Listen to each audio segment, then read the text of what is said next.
আল্লাহ নবী গো, আমি বেলালের শরীরটা পাক আছে, আপনার কলমা পড়ার জন্য আমি বেলালকে কি করতে হবে? আল্লাহর নবী বললেন, বেলাল রে, তুমি যদি আমার কলেমা পড়ো রে, তোমাকে উজু করতে হবে। আমার নবীকে বেলাল তখন ডাক দিয়ে বললেন, ইয়া রাসূলুল্লাহ, এখন যদি উজু করতে যাই, আমার মনিব, আমার নেতা, আমার মালিক উমাইয়া বিন খালফ যদি দেখে নাই, তাহলে আমাকে চাকরি থেকে বের করে দিবে। নবী গো, উজু করা থেকে সহজ সরল যদি কোনো পদ্ধতি থাকে পাক হওয়ার জন্য বলে দেন। আমার নবী বললেন, আমি হইলাম সব জিনিসের খাজিনা, আমার নবীর দরবারে কিসের কমি আছে? ওরে বেলাল, পাক মাটিতে হাত মেরে তায়াম্মুম করে নাও, তোমার শরীর পবিত্র হয়ে যাবে। উজু করতে গেলে সময় লাগবে, পাক মাটিতে হাত মেরে তায়াম্মুম করে নাও। আল্লাহর নবী মুস্তাফার কথা শুনে বেলালে হাবশি তায়াম্মুম করলেন, আর নবীর কলমা পড়ে বেলাল মুসলমান হয়ে গেলেন। লা ইলাহা ইল্লাল্লাহ, বলো লা ইলাহা ইল্লাল্লাহ, হক লা ইলাহা ইল্লাল্লাহ, মুহাম্মাদুর রাসূলুল্লাহ সাল্লাল্লাহু আলাইহি ওয়াসাল্লাম। বেলালে হাবশি এবার কলমা পড়ে নিয়ে মুসলমান হয়ে গেলেন বাবা, কিন্তু গোলাম হয়ে আছেন একজন কাফিরের, উমাইয়া বিন খালফের। এবার বেরাদার মুসলমান, নবী আমার কলমা পড়িয়ে বেলালের সঙ্গে কথা বলতেছেন। হযরতে বেলাল বলেন, ইয়া রাসূলুল্লাহ, নবী গো, আপনি আর এখানে বেশিক্ষণ থাকিয়েন না, তাড়াতাড়ি করে আপনি এখান থেকে বেরিয়ে যান, কেননা উমাইয়া বিন খালফ যদি দেখে আমার বিপদ হয়ে যাবে গো নবী, এই জন্য বলি আপনি তাড়াতাড়ি বেরিয়ে যান। আল্লাহর নবী সেই জায়গা থেকে চলে গেলেন বেরাদার। এবার বেলাল কলমা পড়ার পরে নামাজ পড়তে শুরু করছেন বাবা।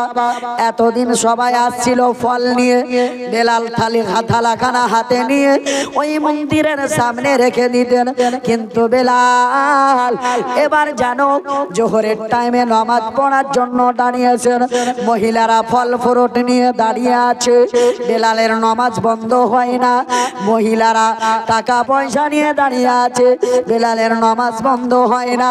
এইভাবে হযরতে বেলাল তাড়াতাড়ি করে সালাম ফিরিয়ে নিয়ে ওই মহিলাদেরকে বলতেছেন, ওরে মহিলারা,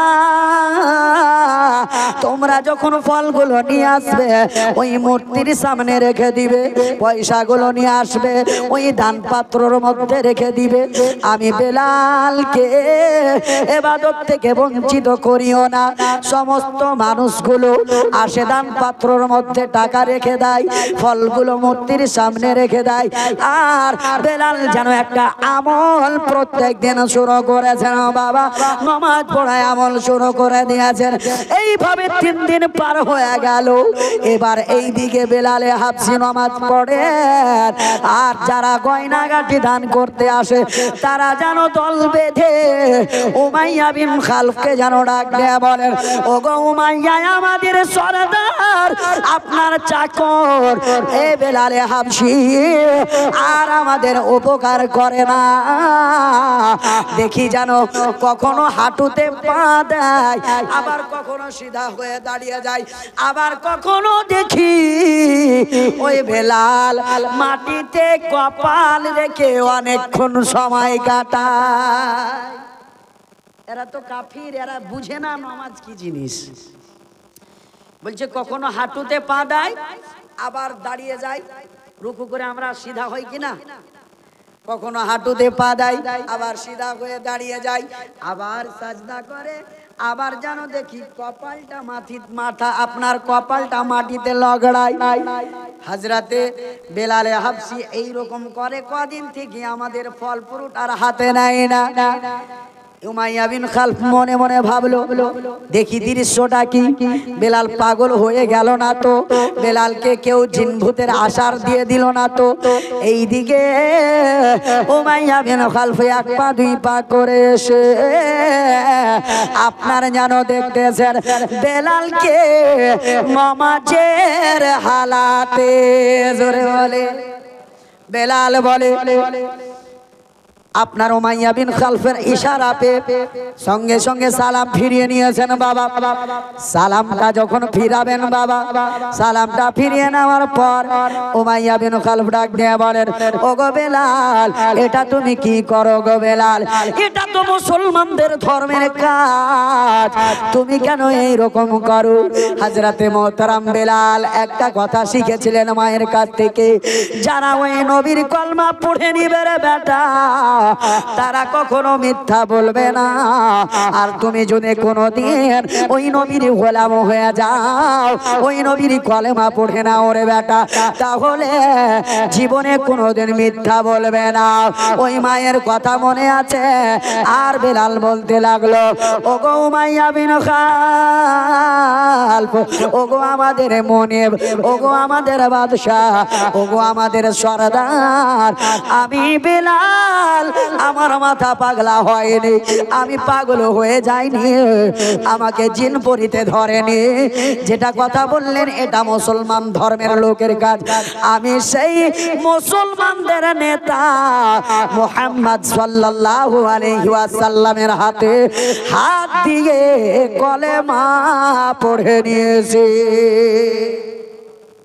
উমাইয়া বিন খালফ বলতেছেন, ওগো বেলাল, তুমি আমার গোলাম, আমি তোমাকে 12 বছর ধরে চাকর হিসাবে রেখেছি, কিনে নিয়েছি তোমাকে, তো তুমি এই কাজটা ছেড়ে দাও কেন? আমরা সেই মুহাম্মদ সাল্লাল্লাহু আলাইহি সাল্লামকে ঘৃণা করি, সেই মুসলমানদের ধর্মটাকে ঘৃণা করি।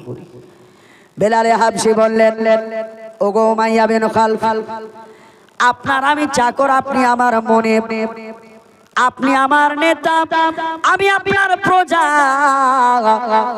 আমি আপনার কথা মতো কাজ করব, কিন্তু ধর্মগতভাবে আপনি আমার উপর দালালি করতে পারবেন না।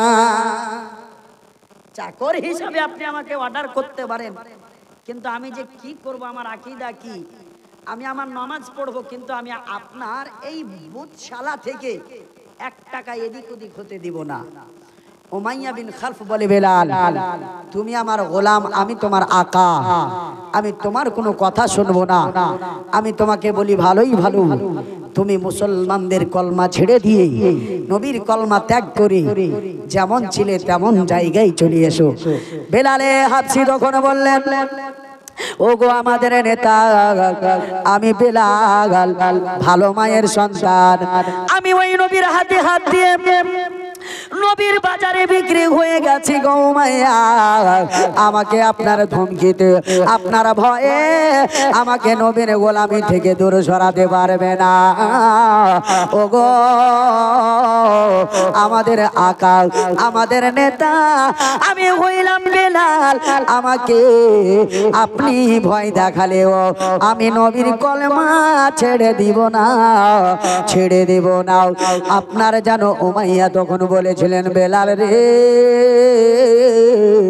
তুমি কি জানো না রে বেলাল, জানো না, তুমি যদি ওই নবীর কলমা না ছাড়ো, তোমার উপর জ্বালা যন্ত্রণা হবে, তোমাকে মারা হবে, তোমাকে কষ্ট দেওয়া হবে। সেই দিন বেলাল বলেছিলেন, গোলামানে মুস্তাফা जान देने से नहीं डरते, ये सर कट जाए या रह जाए कोई परवाह नहीं करती। नारे तकबीर, नारे रिसालत, नारे हैदरी, औलादे रसूल, आले रसूल, मुहिब्बे रसूल, सैयद अबुलैस फसीही कदमन सैयद अबुलैस फसीही कदमन सैयद अबुलैस फसीही कदमन सिलसिलाए फसीही नारे तकबीर नारे रिसालत नारे हैदरी मुहिब्बे रसूल आले रसूल खानदाने रसूल फसीही सिलसिला अबुलैस फसीही कदमन नारे तकबीर नारे रिसालत अल्लाहुम्मा सल्ली अला मौलाना मुहम्मद सल्लल्लाहु अलैहि वसल्लम। बिरादर আপনাদের নিকটে औलादे आले रसूल আপনাদের সম্মুখে এসে উপস্থিত। আপনারা তিনার পবিত্র নূরানি চেহারার দর্শন করেন আর নবীর আশিক বেলাল হাফসির কিছুক্ষণ জীবনী সংক্ষিপ্ত সময় শুনেন, ইনশাআল্লাহ ঈমান তাজা হয়ে যাবে। তো বিরাদার বলতেছিলাম, বেলাল হাফসি বলতেছেন, গোলামানে মুস্তাফা জান দেনে से नहीं डरते, ये सर कट जाए या रह जाए कोई परवाह नहीं करते। বলে ওরে উমাইয়া, আমি বেলাল, আমাকে যতই তুমি ভয় দেখাও না কেন, যত ধমকাও না কেন, আমি নবীর গোলাম, আমি জীবন দিব বলে ভয় করি না, আমার জান চলে যাবে বলে ভয় করি না। আমি বেলালের জান যদি চলে যায় চলে যাবে, কিন্তু নবীর কলমা ছাড়ব না। এইদিকে উমাইয়া তখন বলল, বেলাল রে, যদি তুমি আমার কথা না শোনো, তোমার উপর অত্যাচার হবে, তোমাকে মারা হবে, তোমাকে কষ্ট দেওয়া হবে। বেলাল বললেন, ওগো আমার মনি, আপনি আমাকে মারেন, অত্যাচার করেন, আমি কিছুই শুনবো না। কেন? আমি এমন একটা বাজারে বিক্রি হয়ে গেছি, যেই বাজারে বিক্রি হয়ে যাওয়ার পর দুনিয়ার সমস্ত সম্পদ যদি এক পাল্লায় রাখা হয়, আর নবীর গোলামকে যদি এক পাল্লায় রাখা হয়, তবুও নবীর গোলামের ওজনের সমান দুনিয়ার কোনো জিনিস হতে পারে না। ওগো মাইয়া, আমাকে আমার মতো থাকতে দেন, আপনার কাজে কোনো কষ্ট হবে না, আপনার কাজ যেমন চলার তেমনই চলবে। উমাইয়া বলে, বেলাল রে, শেষবারের মতো বলি, আমার কথা শুনে নাও, কলমা ছেড়ে দাও। বেলাল বললেন, না না, ইম্পসিবল, আমার দ্বারা অসম্ভব, আমি নবীর কলমা ছাড়তে পারবো না।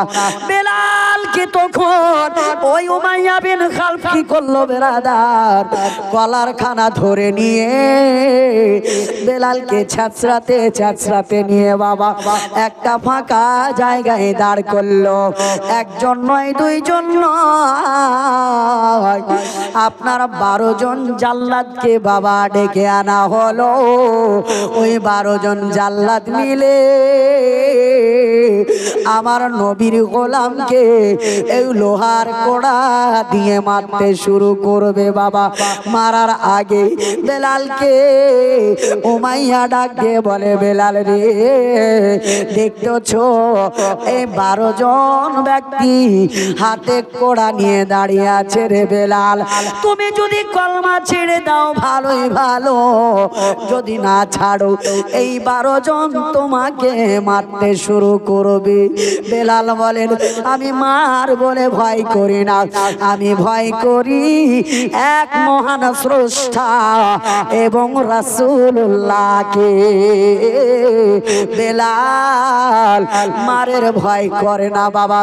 ওই 12 জন মিলে বেলালকে এমন ভাবে আঘাত করতে লাগলো, বেলালকে মারার জন্য সবাই আছে রে বাবা, কিন্তু বেলালকে মার থেকে বাঁচার মতো আরবে কেউ নাই। বেলালকে মেরে যায় বেলাল মার খেতে খেতে বেলালের শরীর যেন ওই লোহার কড়াতে আপনার ঘা ঘা হয়ে গেল রে আব্বারা। ওই বেলাল দুই চোখের পানি পড়ে যায়, কিন্তু জুবান থেকে নবীর কলমা বন্ধ হয় না। বেলালকে মেরে যায়। এবার উমাইয়া বলে, বেলালের শরীর থেকে জামা কাপড় খুলে নাও। জামা কাপড় খুলে নেওয়া হলো। খুলে নেওয়ার পরে এবার যেন 1 ঘন্টা ধরে মারলো বাবা। এবার বলে, দাঁড়াও গো, আমি একটু জিজ্ঞেস করি। ওরে বেলাল, আরো মার বাকি আছে রে, এই মার খাওয়ার আগে আগে এখনো সময় আছে, নবীর কলেমা ছেড়ে দাও। বেলাল বলে, ওরে উমাইয়া, মারতে মারতে শরীরকে ক্ষত বিখ্যাত করেছ, আমার কোনো কষ্ট হয়নি রে, আরো মারো, আমি বেলালের দেহ হাজির আছি। আবার মারতে শুরু করলো বাবা। মেরে যায় মারনেওয়ালা ক্লান্ত হয়ে গেল, কিন্তু নবীর গোলাম মার খেতে খেতে ক্লান্ত হয় না। বলছে, বেলাল, তোমার কি মায়া একটুকু নেই? যারা মারছে তারা তো ঠকে গেল, আর তুমি মার খেয়ে যাচ্ছ, তোমার জীবনের ওপর কি একটুকু মায়া নাই? বলে, আজকে যদি আমি পৃথিবীর মানুষের ভয়ে, মারের ভয়ে যদি কলমা ছেড়ে দিই, কাল হাসরের মাঠে আমার আল্লাহর জাহান্নামের ভয় থেকে আমাকে কে বাঁচাবে? সেই জাহান্নাম থেকে আমাকে কে বাঁচাবে? সেই দিন তো কেউ বাঁচাবে না, বাঁচালে আমার নবী বাঁচাবে। জোরে বলে, আল্লাহর নবীর গোলাম ওই বেলালে হাবশি দিনের জন্য জান দিচ্ছে রে বাবা। আর আপনারা খালতিপুরের মুসলমান, কিছু কাজ বাকি আছে, টাকা না থাকা নয়, আছে কিছু পুঁজি আছে, আমাকে কমিটির লোক বলেছে বাবা, তাই আপনাদের কাছে আমি আবদার করব, মুসাফির হয়ে হুজুর বসে আছেন, পীর মুর্শিদ বসে আছেন, আর আমি মাহারা সন্তান মুসাফির হয়ে আপনাদের কাছে এসেছি। একজন নবীর গোলাম দ্বীনের জন্য জান দিচ্ছে, আপনাকে জান দিতে বলবো না, আপনাদের কাছ থেকে শুধু এই মসজিদের কিছু কাজের জন্য আমার 5 জন বাপের কাছ থেকে 500 টাকা করে টাকা নিব। দিতে পারবেন তো? আছেন কেউ মারদে মুজাহিদ? বেলাল ইসলামের জন্য জান দিচ্ছে, আপনাকে জান দিতে বলি না, মাত্র 500 টাকা বলেছি। 5 জন ব্যক্তি 500 টাকা। আল্লাহর ঘর মসজিদের কাজ বাকি আছে, পুঁজি আছে, কিন্তু কিছু কমে যাচ্ছে, তাই আপনাদের কাছে আবদার করছি। আমি জবরদস্তি করে নেব না, যদি কাউরির দেওয়ার থাকে। আল্লাহর ঘর পবিত্র মসজিদের কিছু কাজ বাকি, তাই আপনাদের কাছ থেকে আমি আরজ করছি, রিকোয়েস্ট করছি, আপনারা দানগুলো দিয়ে একটু সহযোগিতা করেন। আপনারা অবশ্যই দানগুলো দিতে গেলে এই মসজিদ আল্লাহর ঘর, ডাক্তার রাফিউল ইসলাম পাক করো, নারায়ে তাকবীর, নারায়ে রিসালাত, ডক্টর রাফিউল ইসলাম সাহেব 500 টাকার দাতা, 1 কলম হয়েছে বাপ। আর আমার কোনো আব্বা নাই, তিনার সঙ্গী হবেন ডক্টর রাফিউল ইসলামের। আমার এতগুলো আব্বারা বসে আছেন, মা বহিনেরা আমার সামনে ডানে বামে বসে আছেন। লক্ষ্মীর ভান্ডারের কিছু টাকাগুলো যদি আপনারা দান করতে পারতেন জায়েজ হিসাবে, আলহামদুলিল্লাহ, আপনাদের দানের বরকতে আপনাদের বাড়িতে রোজি রোজগারে, ব্যবসা বাণিজ্যে বরকত হতো। তাই আমার যুবক ভাইরা, আপনাদেরকেও দেখতেছি মোহাম্মত নিয়ে বসে আছেন, বেলালে হাবশির প্রেম নিয়ে। 5 জনের কাছ থেকে মাত্র 500 টাকা করে টাকা চেয়েছি, একজন হয়েছে। আমার আর দ্বিতীয় জন বাপ কিংবা আমার যুবক ভাইরা আসেন না। আল্লাহর ঘর মসজিদ, এই ঘরের যে খাটলা রয়েছে, মসজিদে খাটলা থাকে না, সেই খাটলাতে শুয়ে যেতে হবে। সেই দিন বলবেন, মাওলানা আইয়ুব আলাম নিজামী বলেছিলেন 500 টাকার আবদার করেছিলেন, যদি দিতে পারতাম হয় না হয় এই দানের সাদকায় আমি জান্নাতি হতে পারতাম। জোরে বলে। তাই কবি কি বলতেন কে মরতে হবে দুনিয়া ছেড়ে, যেতে হবে চলে, মরতে হবে দুনিয়া ছেড়ে, যেতে হবে চলে, কে জোগাড় কিছু করো মুমিন, সেটাই যাওয়ার তরে, মরতে হবে। এটা কে দিল? তোমার আম্মা? কে ওদিক থেকে দিল? তুমি ওদিক থেকে একটু ঘোরাঘুরি করো গা, কেউ যদি আর দেয়। 500 টাকা কুতুবউদ্দিন সাহেব, নারায়ে তাকবীর, নারায়ে রিসালাত। 500 টাকা দিয়েছেন কুতুবউদ্দিন, আর আমার মা বোনদের তরফ থেকে একটা ছোট্ট মেয়ে নিয়ে এসেছেন 500 টাকা।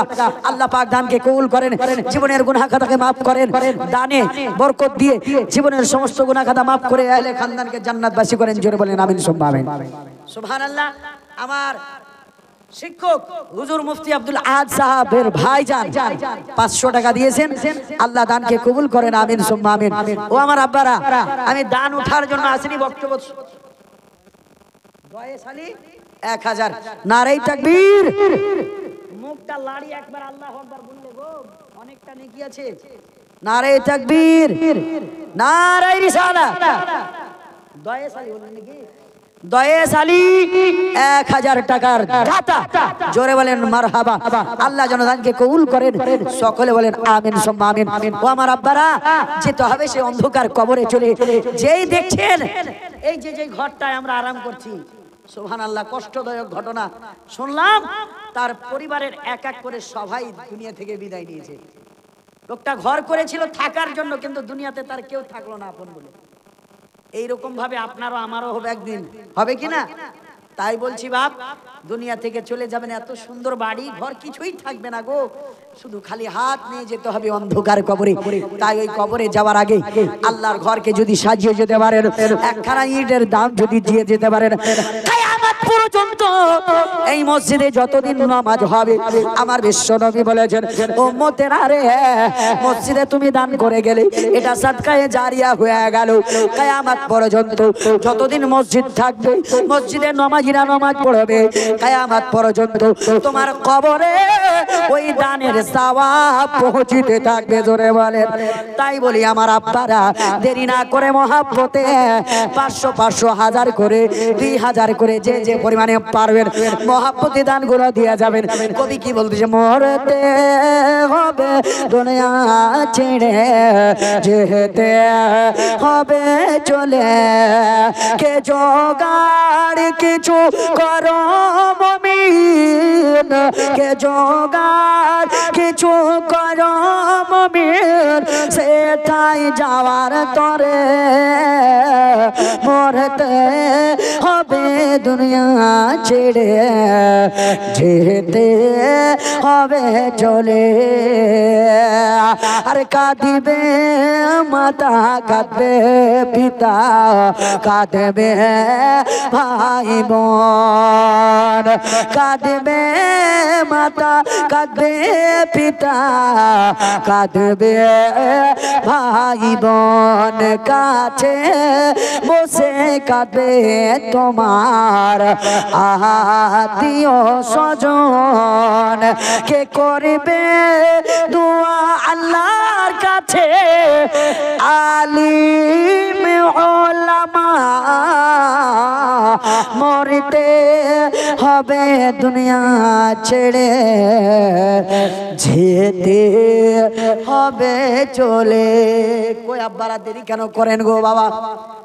আপনাদের কাছে বেশি চাইনি, মাত্র 500 টাকা করে চেয়েছি। আমি জানি এলাকার ব্যাপারটা অনেক দানকারী, মাদ্রাসার জালসা যখন হয় 1,50,000 60,000 70,000 পর্যন্ত মাদ্রাসায় দান পড়ে, তাই কি না? পীর মুর্শিদের হাতে হাত দিয়ে দানটা আপনারা দেন। তো আজকে তো আউলাদে রাসূল বসে আছেন, ওনার চেহারার দিকে তাকিয়ে নবীর গোলাম বেলাল হাবশির মহব্বতে আল্লাহর ঘর মসজিদে 500 টাকা করে টাকা আপনাদের কাছ থেকেই চেয়েছি। দিতে আশা করি অসুবিধা হবে না। 500 টাকায় কি হবে গো, বাজার নিয়ে যান, 1 কেজি মাংস নেবেন, 2 কেজি শাক সবজি নেবেন, 500 টাকা খতম, তাই কি না? এই 500 টাকার মূল্য আছে কি এখন? নাই। ওই 500 টাকা মনে করেন কালকে গোশ ভাত খেলাম না, শাক সবজি খেয়ে নিলাম, 500 টাকা লিখে দেন। এখন না পারবেন, দেখেন মাত্র 4টা কলম আছে, 4টা কলম হয়েছে, আমি 5টা চেয়েছি। আমার আব্বারা, যুবক ভাইরা, আপনাদের পকেটে 500 টাকা যদি না আছে, 100 টাকা করে টাকা যদি থাকে, চটচট করে পকেটে হাতটা ভরেন আর বের করে আপনারা এই জায়গাতে জমা করে যান। আর কমিটির লোককে বলবো, আপনারা একটু মা বোনদের দিকেও দেখে আসেন, ওনারা ম্যানি ব্যাগে ভর্তি করে নিয়েছেন টাকাগুলো। অবশ্যই আপনারা চাইতে গেলে অবশ্যই ওনারা দিয়ে দিবেন। তাই বলবো আমার মায়েরা, আপনারাও নিয়ে আসেন এবং আমার যুবক ভাইরা, আব্বারা পাঞ্জাবের পকেটে রেখে দিবেন। দান করতে ভুলে যাবেন, কালকে পাঞ্জাবি খুলবেন, হয়তো পকেটে আর টাকা থাকবে না। হ্যাঁ, তখন মনে মনে ভাববেন মৌলানা আইয়ুব বলেছিল তো দানটা দিয়ে দিলে ভালো হতো, আল্লাহর রাস্তায় যেত, অনার্থে টাকাটা হারিয়ে গেল। কথা বুঝলেন কিনা? তাই বলে আপনারা দানগুলো নিয়ে আসার চেষ্টা করেন। আপনারা বসে না থেকে চটচট করে শুধু আমাকে বিরক্ত না করে লিখে যান। যেহেতু আমি চেয়েছি যখন, আপনাদেরকে নিজের ইচ্ছাই দিয়ে দিতে হবে, যেহেতু এটা আল্লাহর ঘর, মসজিদে যাচ্ছে দানটা, তাই দেরি না করি আপনারা দানগুলো দেন। একবার মহব্বতে দুরূদ আল্লাহুম্মা সাল্লি আলা সাইয়্যিদিনা ওয়ালা আলি সাইয়্যিদিনা ওয়ালা সাইয়্যিদিনা। সুবহানাল্লাহ। মহিদুরের মা 500 টাকা করেছেন দান, আল্লাহ তার সন্তান দুনিয়া থেকে বিদায় নিয়েছে। সুবহানাল্লাহ।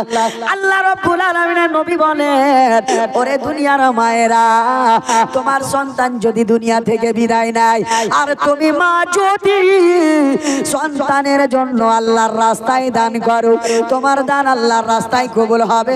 আর তোমার দানের বাদাওলাতে তোমার সন্তান জান্নাতি হয়ে যাবে। আসুরা, সুবহানাল্লাহ। আসুরা কত সুন্দর নাম ছিল এই গ্রামেতে। ওই বোন আমার দান করেছেন 500 টাকা আল্লাহর ঘরেতে, যে আসানিয়ে উদ্দেশ্যে করিয়াছেন দান। দানকে তুমি কবুল করো পাক, সুবহান। আমিন ও আমিন, আল্লাহ আমিন ও আমিন। আল্লাহ ওই আসুরার দোয়া দানকে কবুল করো পাক রব্বুল আলামিন, আমিন সুম্মা আমিন। চটচট করে নিয়ে আসেন মা বোনেরা গো।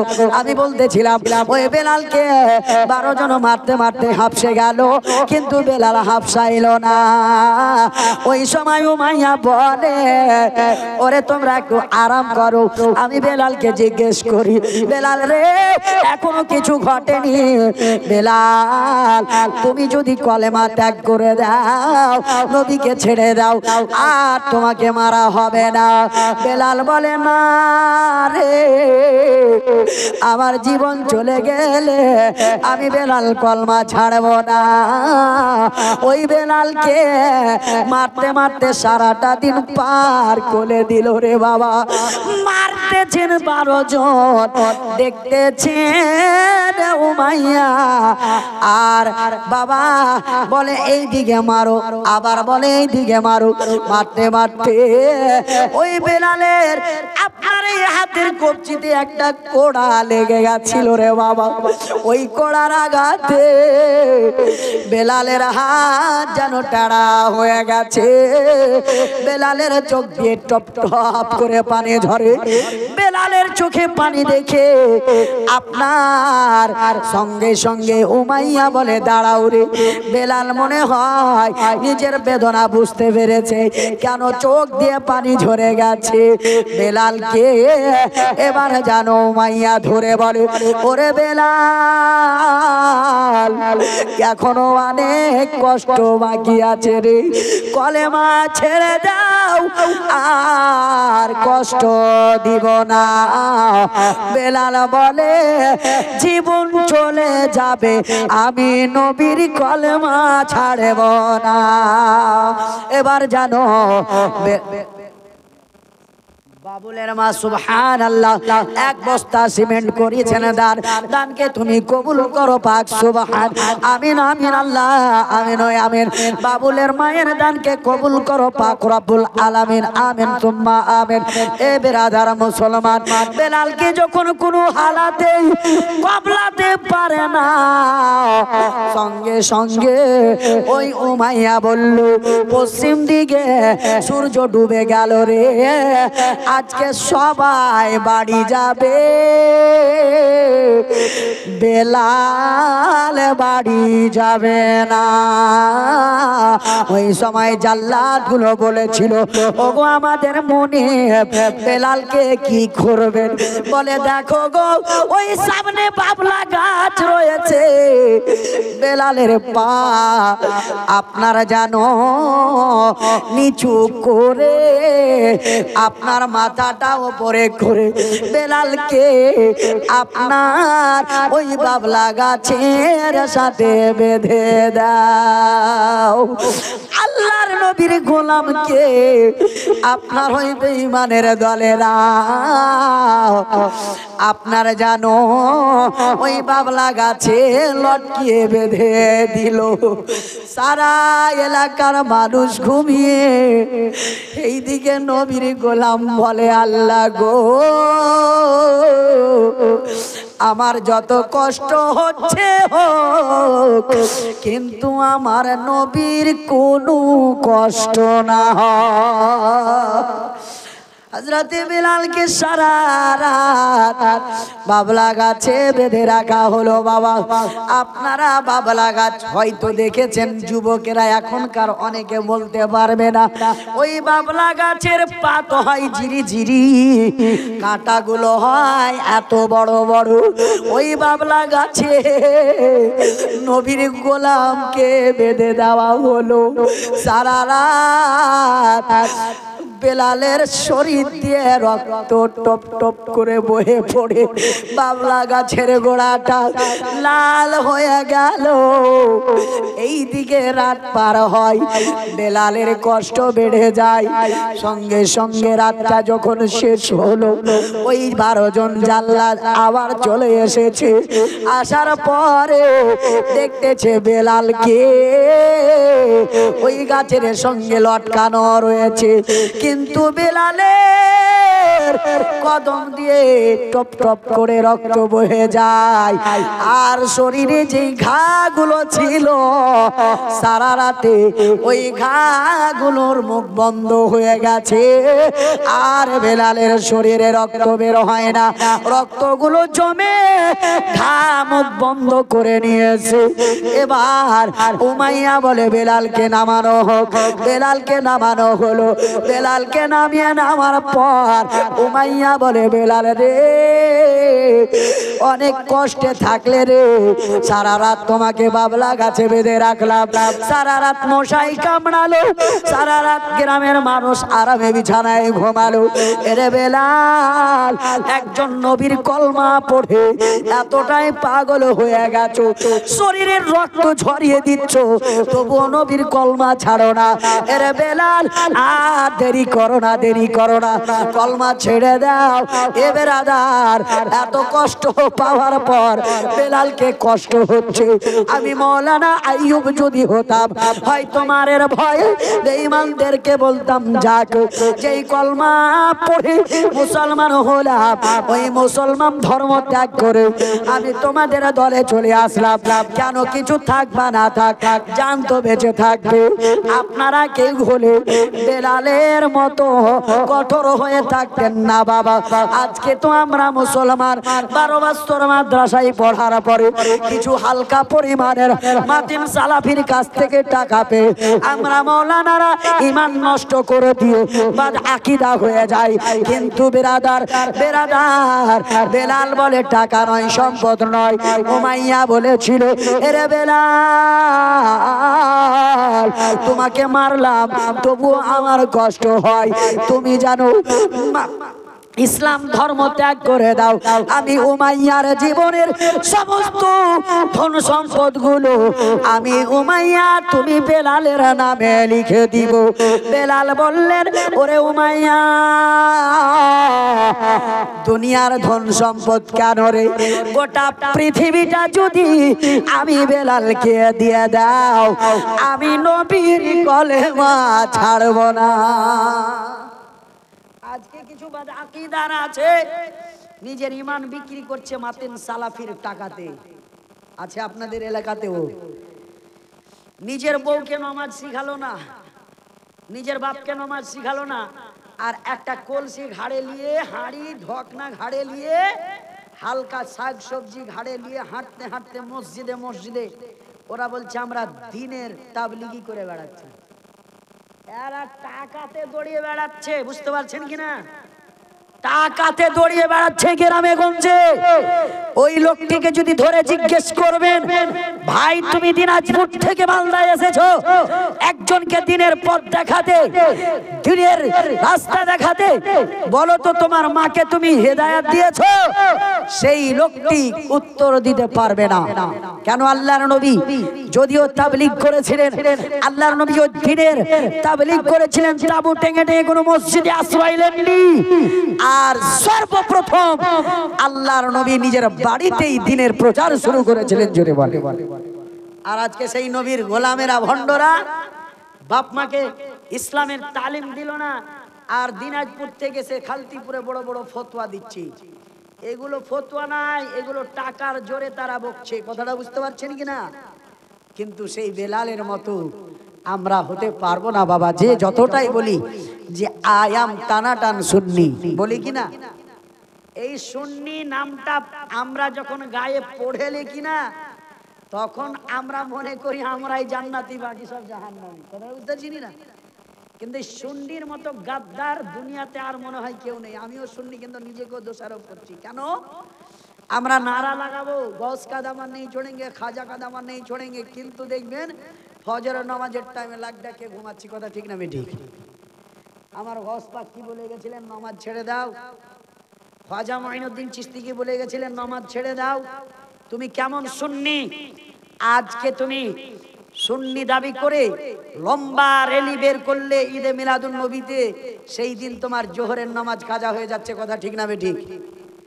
জুলুস বের করলে কি নামাজ যায় না যায় আপনার জন্য মাফ হয়ে যায়? হয় না। নামাজ পড়ে জুলুস বের করবেন, আউলিয়া ইকরামগণের ওসিলা নিয়ে আল্লাহর কাছে দোয়া চাইবেন। খোদার কসম বলি, সুন্নাত মোতাবেক জুলুস বের করেন, সুন্নাত মোতাবেক মুহররম আদা করেন, সুন্নাত মোতাবেক দুনিয়ার বুকে চলাচল করেন। কোন মায়ের লাল আমরা সুন্নিদের উপর আঙ্গুল তুলে কথা বলতে পারবে না। কথা বলে, কিন্তু আমরা নিজের আকীদা নিজেই খারাপ করছি। কি কথা ভুল বলছি বাপ? মনে রাগ করিয়েন না, এগুলো কিন্তু আমাদের বাস্তব জীবনে আমরা এইরকমই করতেছি। লড়াই করতে রাজি, मस्जिद के लिए जान दे देंगे, पर मस्जिद में जाकर 2 रकात नमाज नहीं पढ़ेंगे। की কথা ঠিক না বেটি? এই তো মুসলমানদের অবস্থা। এ বেরাদার মুসলমান, আল্লাহর নবীর গোলামেরা জীবন তো দিয়েছিলেন। মসজিদকেও যদি আক্রমণ করতো, ওই মসজিদ আক্রমণ করার জন্য বেঈমানদের সঙ্গে লড়াই করেছেন, কিন্তু এক ওয়াক্তের নামাজ কাজা করেনি। এ বেরাদার মুসলমান, বেলালে হাবশিকে তখন বলে জীবনের ধন সম্পদ, উমাইয়া বলে জীবনের ধন সম্পদ তোমাকে দিয়ে তোমাকে মালিক বানিয়ে দিব। বেলাল রে, নবীর কলমা ছেড়ে দাও। বেলাল বলে ধন সম্পদ দূরের কথা, গোটা পৃথিবী আমাকে যদি দিয়ে দাও, আমি নবীর বাজারে বিকিয়ে গেছি, আমাকে কেউ টাকা দিয়ে নিতে পারবে না। তখন উমাইয়া বেঈমানটি বলে, দেখো রে, আর এইভাবে বেলালকে পারা যাবে না। বলে কি করতে হবে? বলে ওই বেলালকে তোমরা কষ্ট দাও। বলে কি কষ্ট দেব? বলে বাবলা গাছের ডাল কয়েকখানা কেটে নিয়ে এসো রে। বাবলা গাছের ডাল কেটে নিয়ে আসা হলো। ওই জাল্লাদ গুলো বলেছিল, ওগো আমাদের মনে উমাইয়া বিন খালফ ওই বাবলা গাছের ডাল কি করবেন গো? বলে ওই বেলালকে ওই বাবলা গাছের কাঁটার ওপর শুইয়ে শুইয়ে কষ্ট দিব। বেলালকে এত কষ্ট দিয়েছে,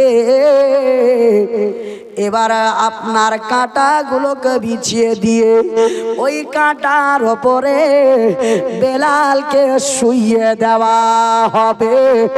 বেলাল বলেন, ওগো মাইয়া বিন খালফ, এই মতো কষ্ট না দিয়ে আমাকে জীবন থেকে মেরে দাও গো, আমি সহ্য করে নিব, কিন্তু আমাকে আর কষ্ট দিও না। উমাইয়া বলে, বেলাল রে, তোমার তো মার এখনো বাকি আছে, এখনো সময় আছে, কলমা পড়ে না, কলমা ছেড়ে দাও, এখনো সময় আছে, নবীর গোলামি থেকে নামটা কাটিয়ে দাও। ওই নবীর গোলামকে যখন বলেছেন আল্লাহর নবীর গোলাম বলেন, ও গো মাইয়া, এর থেকে যদি কোনো বড় শাস্তি থাকে দাও, আমি বেলাল নবীর কলমা ছাড়ব না।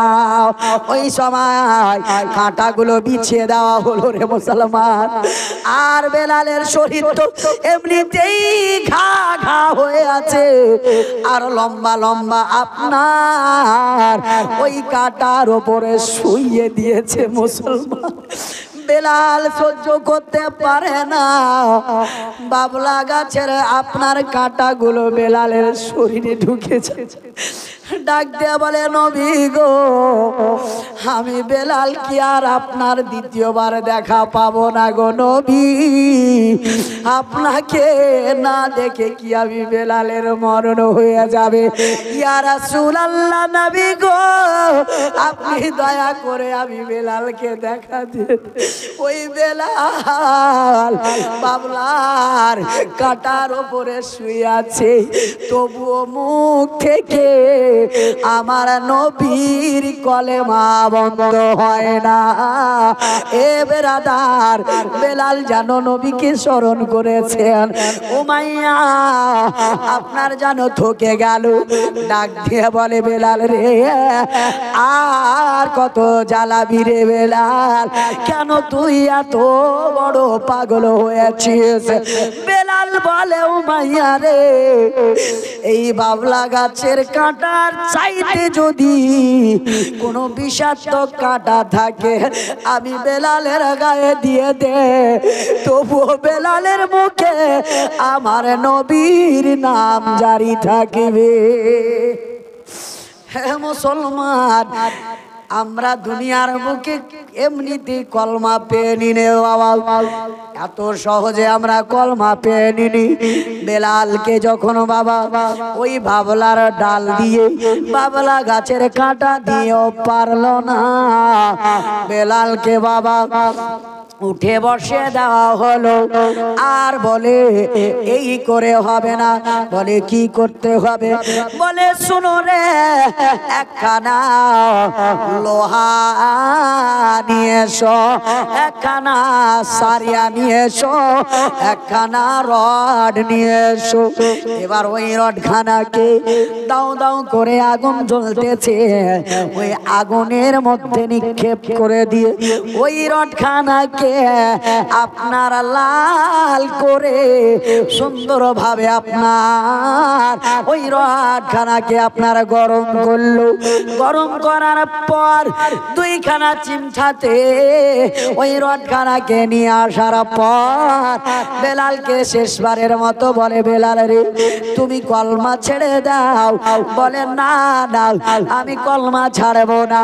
বলে, বেলাল রে, তুমি যদি কলমা না ছাড়ো, তোমাকে আমরা মারবো, এত মারবো, ওই বেলালের জিহ্বাটাকে জ্বালিয়ে দিব। কেন? বেলালের কণ্ঠ বড় সুন্দর ছিল। বাস্তবে বেলাল যখন আজান দিতেন বাবা, ওই মদিনার মানুষেরা, আপনার ওই মক্কার মানুষেরা বেলালের আজান শোনার জন্য কাম কাজ বন্ধ করে বেলালের কণ্ঠের আজান শুনতে। বেলাল কষ্ট দিচ্ছে, বেলাল তখন নবীর কলমা পড়ছেন, লা ইলাহা ইল্লাল্লাহ ইল্লাল্লাহ বলতে গেলে মুখটা বাবা ফেড়ে যায়। যেমনই মুখটা ফেড়েছে বাবা, ওই বেঈমান একখানা চিমঠাতে খপ করে বেলালের জিহ্বাটাকে ধরে নিয়েছে। ধরে নেওয়ার পরে ওই জ্বলন্ত আগুনে গরম রড খানারে মুসলমান, আমার নবীর গোলাপ বেলালের জিহ্বার মধ্যখানে রেখে বেলাল কাটা মুরগার মতো ছটপট ছটপট করতেছে। বেঈমানেরা ছাড়ে না। যেমন আমার মায়েরা মাছ ভাজতে গেলে গরম তেলে মাছ ছেড়ে দিয়ে ওই তেল গরম তেলে মাছগুলোকে ফুটফট করে ফুটায়, বেলালের জিহ্বাটা সেই মতো বাবা ফুটে যাচ্ছে। বেলালকে বলে, বেলাল রে, এর থেকে আর বড় শাস্তি আমি উমাইয়ার কাছে নাই রে। বেলালের জিহ্বা খানাতে ওই গরম রড খানা যখনই রেখে দিয়েছে, ধরে আছে প্রায় 10 মিনিটের মতো রেখেছে। আর একটু রাখতে গেলে বেলালের জিহ্বা 2 টুকরা হয়ে যেত। এবার বেলালের যখন বাবা জিহ্বা খানা জ্বলে ফোঁসা পড়ে গেল, ফোঁসা পড়ে বেলাল তোতলা হয়ে গেল। অনেকক্ষণ পর রড যখন বাবা ঠান্ডা হয়েছে, রডখানা টেনে নেওয়ার পর বেলাল জিহ্বার পারওয়া করে না রে মুসলমান। ওই বেলাল কথা বলে, কথা বলতে গিয়ে তোতলা ভাবে কথা বের হয়, আর বলে, উমাইয়া রে, আর কোন বড় শাস্তি থাকলে আমাকে দে রে, কিন্তু আমি বেলাল একবার শুনতে চাই আমার নবী কোথায় আছে দেখবো একবার। আমাদের জিহ্বাতে যদি হালকা পরিমাণে একটা ঘা হয়, হয় কিনা? জিহ্বাতে ঘা হয় না? এক একটা ঘা এমন ভাবে ফোঁসা নাই, খাওয়া দাওয়া বন্ধ করে দিই আমরা। কি কথা ঠিক না বেটি? কিন্তু নবীর গোলাম জিহ্বা জ্বলে গেল, জিহ্বার মধ্য স্তনখানা পুরো জ্বলে ছাই, আর বেলাল কথা বলতে পারে না। বেলাল তোতলা ভাবে কথা বলে। এবার বেলাল বলে, ওরে বেঈমানের দলেরা রে, আমাকে এই মতো জ্বালিয়ে কষ্ট দিয়ে তোমাদের লাভ কি হচ্ছে? যত একটু দাও কষ্ট, আমি নবীর কলমা ছাড়তে পারবো না। এইদিকে উমাইয়া তখন বলে, এই বেলালকে এমনি আর পারা যাবে না, পারা যাবে না রে। বেলালকে আমরা এক জায়গা নিয়ে যাব, যেটাকে বলা হয় চমহনি। আপনার যেই জায়গায় আপনার 4টা রাস্তায় আছে, যেটাকে চমহনি বলা হয়, ওই চমহনিতে বেলালে হাবশিকে শুইয়ে দিয়ে আমরা মারব, যন্ত্রণা দিব। বেলালকে সেই জায়গাতে, চমহনি জায়গাতে নিয়ে গিয়ে মারতে শুরু করলো। আর এইদিকে আব্দুল্লাহ ইবনে মাসউদের বেটা জ্বরে শরীর থরথর করে, তার স্ত্রী ডাক দিয়ে বলে, স্বামী গো, আমার বেটা জ্বরে আক্রান্ত হয়ে আছে, তাড়াতাড়ি করে আমার বেটার জন্য কোন কবিরাজ ওঝার ব্যবস্থা করেন, তেল পড়ার জন্য ব্যবস্থা করেন।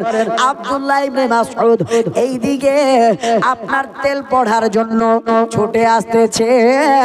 দেখতেছে একটা চৌমনি জায়গাতে অনেকগুলো মানুষ দাঁড়িয়ে, আর একটা মানুষকে যেমন কেউ আপনার মার্ডার হয়ে যায়, চতুর্দিকে ঘেরোয়া করে ওই লোকটিকে যেমন দেখে, সেই মতো দৃশ্য দেখতে পেল। কিন্তু আব্দুল্লাহ ইবনে মাসউদ মাসউদ বেটার জ্বর শরীরে, তাই সেই দিকে কোনো ধ্যান না দিয়ে আব্দুল্লাহ ইবনে মাসউদ চলে গেল। এই দিকে নবীর গোলাম আবু বকর সিদ্দিক এক পা দুই পা করে আসতেছেন। কিন্তু বাবা 100 জন শত্রু হলেও 100 জনের মধ্যে একজন বন্ধু হবে, কথা ঠিক না বেঠিক? ওই জায়গায় মহিলাগুলো আবু বকর সিদ্দিককে দেখতে পেয়েছেন, পথ দিয়ে হেঁটে যাচ্ছেন। বলে আবু বকর সিদ্দিক গো, আপনি কি শোনেননি, আপনি কি জানেননি আমার নবীজির একজন ভক্তকে বেঈমানেরা অনেক জ্বালা যন্ত্রণা করছে, প্রায় 10 দিন থেকে একরকম কষ্ট দিচ্ছে। ওগো আবু বকর সিদ্দিক, আপনি একটু লক্ষ্য করে আগিয়ে যান।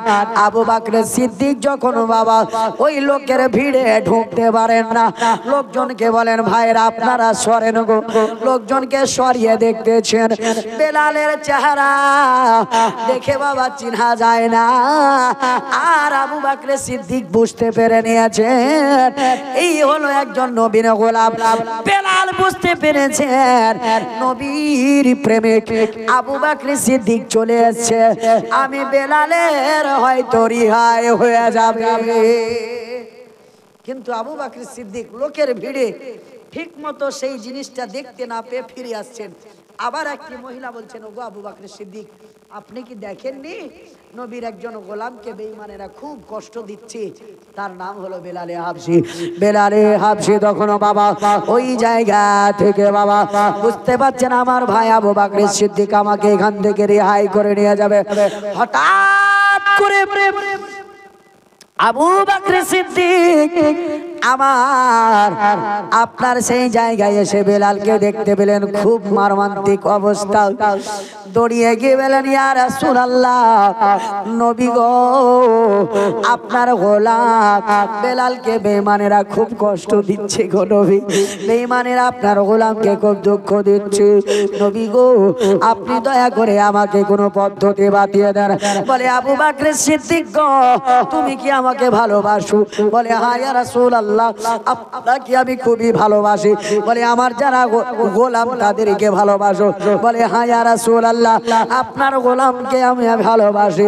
বলে যাও রে যাও আবু বকর সিদ্দিক, ওই বেলালকে তুমি আবু বকর সিদ্দিক উমাইয়ার দরবার থেকে আজাদ করে নিয়ে এসো। আবু বকর সিদ্দিক এক পা দুই পা করে উমাইয়া বিন খালফকে বলে, উমাইয়া রে, আর কত যন্ত্রণা দিবি রে? কেন জানোয়ারের মতো ব্যবহার করো? এতে একটা মানুষ রে, একটা মানুষকে এত কেন কষ্ট দিচ্ছিস রে? বলে ওগো আবু বকর সিদ্দিক, সাপ্লাই দিতে আসেন না, আমার গোলাম আমার যেমন ইচ্ছা তেমন করব। আবু বকর সিদ্দিক বললেন, উমাইয়া রে, তোর গোলাম মানলাম, কিন্তু তোর গোলামটা কোনো জানোয়ার নয় রে, একটা মানুষ। ওরে উমাইয়া, তোর এই গোলামকে আমি আবু বকর সিদ্দিক কিনে নিব। জোরে বলেন সুবহানাল্লাহ। উমাইয়া তখন পাগলের মতো খিলখিল করে হাসতে লেগেছে। বলে যার বডির পার্টস গুলো ভেঙে দিয়েছি মেরে মেরে, যার শরীর বাচাল করে দিয়েছি, যেই বেলাল নিজের ক্ষমতায় উঠে দাঁড়াতে পারে না, সেই বেলালকে তুমি কিনে নিয়ে যাবে? তোমার কি দিমাগ ছটকে গেছে নাকি? বলে ওরে উমাইয়া, তোর কাছে হতে পারে বেজান বেলাল, আমার আল্লাহর কাছে বেলাল হলো হাজারের মধ্যে একজন। এই বেলালের মতো কষ্ট দুনিয়ার বুকে কোনো সাহাবী সহ্য করেনি, এই বেলালের মতো দুঃখ কোনো সাহাবী পায়নি। রে উমাইয়া, এই গোলাম বেলালের যে এত দাম, এত দাম, আমার নবী বলেছিলেন আবু বকর সিদ্দিককে, আবু বকর সিদ্দিক রে, ওই গোলামকে যদি কিনে এনে দিতে পারো, দুনিয়ার ধন সম্পদ দিয়ে যদিও না পারো, তুমি আবু বকর নিজেই বিক্রি হয়ে আমার বেলালকে আমি নবীর বুকে এনে দাও। তুমি নিজে বিক্রি হয়ে আমার বেলালকে আমার কাছে এনে দাও। ওই সময় আবু বকর সিদ্দিককে যখন এই কথা বলতে দেখলেন, উমাইয়া বড় খুশি হলো। যাক, একটা বেজান গোলাম, যার কোনো শক্তি নাই, ক্ষমতা নাই, ওই গোলামেরও দাম মুসলমানদের নেতা মুস্তাফার কাছে আছে। আজ প্রমাণ হয়ে গেল আমেনার বেটা মুহাম্মদ সাল্লাল্লাহু আলাইহি ওয়াসাল্লাম বাস্তবে একজন পাগল। জোরে বলেন নাউজুবিল্লাহ। আজ পাগলা বলছে, বাস্তবে আজকে বুঝতে পারলাম যে আব্দুল্লাহর বেটা মুহাম্মদ বাস্তবে একটা পাগল না, একটা এরকম একটা বেজান গোলামকে কেনার জন্য এরকম করে দাম দিয়ে কিনে নিতে পারে। তখন আবু বকর সিদ্দিক বললেন, এরে উমাইয়া, এই বেলাল হাবশিকে কিনে নিব। আর আমি আবু বকর সিদ্দিকের একজন নয়, দুইজন নয়, তুমি যতটা গোলাম চাইবে ওই বেলালের বিনিময়ে আমি 100, 200, 300 গোলাম তুমি উমাইয়াকে দিয়ে দিব, তুমি দিয়ে দাও। ওই সময় উমাইয়া বিল খালফ জানো কান্না আপনার জানো হাসতে হাসতে বলেছিল, যাও ওগো আবু বকর সিদ্দিক, বেলালকে রিহাই করলাম, আর তার বিনিময়ে তুমি আমাকে যত গোলাম দিবে দাও। একজনের বদল যদি 100 জন পাওয়া যায়, তাহলে কেনই বা বেলালকে রিহাই করব না? আল্লাহর নবীর গোলাম আবু বকর সিদ্দিক সেই দিন বলেছিলেন, ওগো উমাইয়া, এই বেলালের জন্য যদি আমি আবু বকর সিদ্দিকের জীবনটা যদি নিয়ে নিতে, আমি আবু বকর সিদ্দিক জীবন দিয়ে দিতাম রে। কেননা আমার নবী বলেছেন, বেলালকে যদি কিনে আনতে পারো আমি নবীর মুখে হাসি ফুটবে রে। আর যদি কিনে নিয়ে আনতে পারো আমি নবীর চোখের পানি মোছাতে কেউ পারবে না। রে উমাইয়া, বেলালকে রিহাই করে যদি আমার নবীর চোখের পানি মোছাতে পারি রে, আমি আবু বকর সিদ্দিকের মতো দুনিয়াতে কেউ ধন্যবান সাহাবী হতে পারবে না। নবীর চোখের পানির মূল্য আমি দিব, জীবন দিয়ে দেব। হে বেরাদার মুসলমান, এইভাবে আবু বকর সিদ্দিক উমারে হযরতে বেলালে হাবশিকে কিনে নিয়ে এসেছিলেন অনেকগুলো গোলাম দিয়ে, একজনের বদল 100 থেকে 200 জন গোলাম দিয়ে কিনে নিয়ে আসলেন। সেই দিন থেকে বেলালে হাবশির মান মর্যাদা আল্লাহর কাছে এত বেড়ে গেল, নবীর কাছে এত বেড়ে গেল। তাই তো আপনাদের সম্মুখে প্রথমে যে গজলটা পড়লাম, আসমানের চাঁদকে কবি বলতেছেন, এ आसमां कहाँ वो तेरे हिलाल में है, जो बात मुस्तफा के प्यारे बेलाल में है। বলেছিলাম না গজলটা, যেই মান সম্মান বেলালে হাবশির আল্লাহর পক্ষ থেকে আমার নবীর পক্ষ থেকে আছে, সেই সম্মান তুমি আকাশের চাঁদের হতে পারে না। কেননা বেলালে হাবশি ইসলামকে জিন্দা করেছেন, নিজের জীবনকে দাও দিয়ে, নিজের জীবনকে মৃত্যুর মুখোমুখি ফেলে দিও।